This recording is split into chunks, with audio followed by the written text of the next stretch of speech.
রুমিন ফারহানা হলেন বাংলাদেশের একজন রাজনীতিবিদ, আইনজীবী। তিনি সংরক্ষিত নারী আসন 50 থেকে নির্বাচিত একাদশ জাতীয় সংসদের সংসদ সদস্য ছিলেন। তিনি 2019 সালে 28শে মে জাতীয় সংসদের 50টি সংরক্ষিত নারী আসনের মধ্যে 50 নং আসনে নির্বাচিত হয়েছিলেন। তিনি 2022 সালে 11 ডিসেম্বর তার পদ থেকে পদত্যাগ করেন।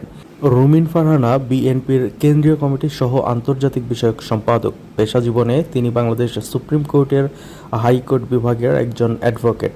রুমিন ফারহানা পরিবার থেকেই রাজনৈতিক দীক্ষা পান। তার পিতা অলি আহাদ ভাষা আন্দোলনে 144 ধারা ভঙ্গের মহানায়ক ছিলেন।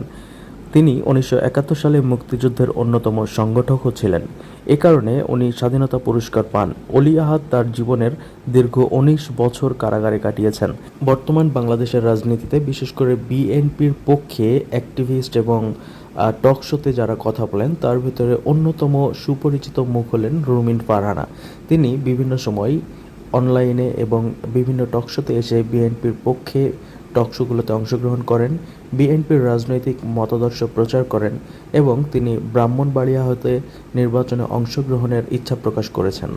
তবে তার নির্বাচনী এলাকা থেকে নির্বাচনে অংশগ্রহণ করা নিয়ে কিছুটা দুশ্চিন্তা রয়েছে, কারণ একই আসনে বিএনপির জোট সঙ্গী একটি রাজনৈতিক দলের জনপ্রিয় একজন নেতা জুনায়েদ আল হাবিবিও একই আসনে নির্বাচনে ক্যান্ডিডেট।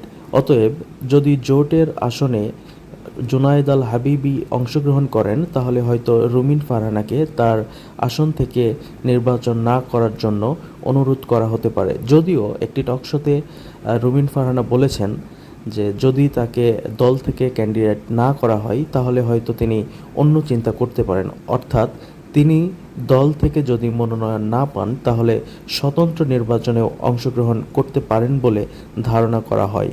আওয়ামী লীগের শাসনামল থেকেই রুমিন ফারহানা ছিলেন একজন পরিচিত মুখ, কারণ আওয়ামী লীগের শাসনামলে অনেক বিএনপি নেতারাই যখন কথা বলতে পারতেন না, ঠিক সে সময়ও বুক চেতিয়ে মুখ ফুলিয়ে টকশোগুলোতে কথা বলতেন এই রুমিন ফারহানা।